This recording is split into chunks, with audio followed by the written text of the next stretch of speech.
quand Dramane Ouattara annonça, le 5 mars 2020 à Yamoussoukro, qu'il ne briguerait pas un troisième mandat, certaines personnes prirent d'assaut Macky et Barre, le soir, pour fêter cela. D'autres comme Adama Bictogo comparèrent Ouattara à Nelson Mandela. Or tout le monde sait que le premier président noir de l'Afrique du Sud, en plus d'avoir toujours assumé ses actes et positions, s'abstint de persécuter et de jeter en prison ses adversaires blancs.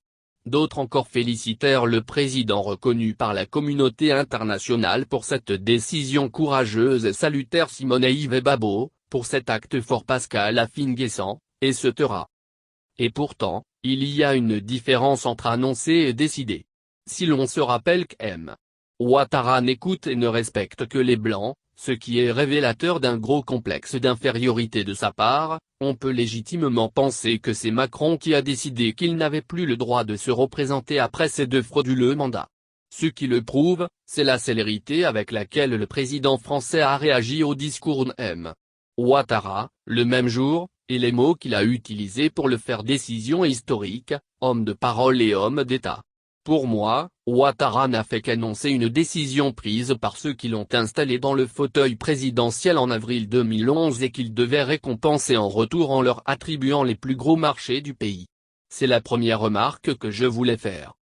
Deuxièmement, l'annonce faite par Ouattara est un non-événement. Elle n'est ni historique ni extraordinaire.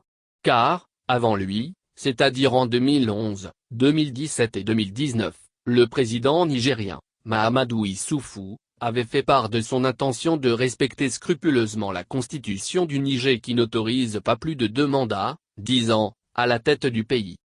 Accorder une grande importance à un non-événement, célébrer un individu qui a pris un pays en otage depuis 1999, ne pas percevoir qu'il part pour se faire remplacer par une personne à travers laquelle il continuera à faire ce que bon lui semble dans et contre le pays, lui tresser des lauriers alors qu'il garde injustement en prison et en exil des milliers d'Ivoiriens, c'est à la fois faire montre de naïveté et donner raison au Tchèque Milan Kundera dont un roman s'appelle L'insoutenable légèreté de l'être.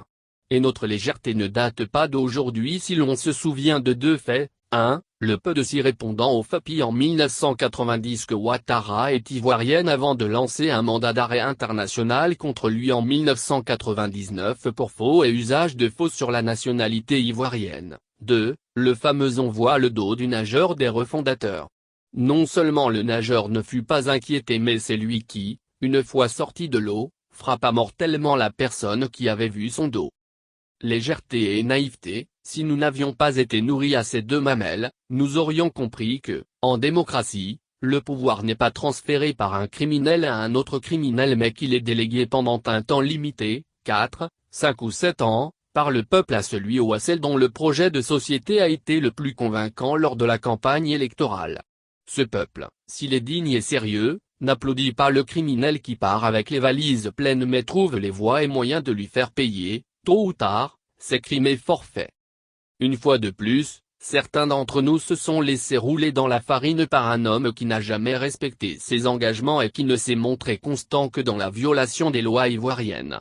Car le discours de Ouattara a proprement éludé les vraies questions qui sont, la gratuité de la carte nationale d'identité, CNI, la nécessité d'ouvrir davantage de centres d'enrôlement pour les CNI, la refonte de la commission électorale, la révision du découpage électoral et des listes électorales, la revue à la baisse de la caution que doivent verser les candidats à l'élection présidentielle, le retour sécurisé des exilés, le dégel des avoirs des opposants, l'ouverture des médias d'État à l'opposition, etc. Pour aller plus loin, on peut affirmer que l'annonce de Ouattara n'est rien d'autre qu'une diversion.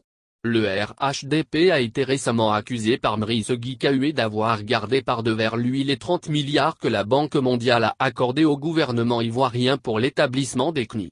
Le fait que Bictogo ait fui le débat où l'on attendait qu'il apporte un démenti aux accusations de Guikahué a accru la colère et le ressentiment des Ivoiriens contre le régime Ouattara. Ce scandale de 30 milliards détournés par Ouattara et sa bande est une vraie bombe à retardement. C'est pour la désamorcer et faire baisser la tension qu'M.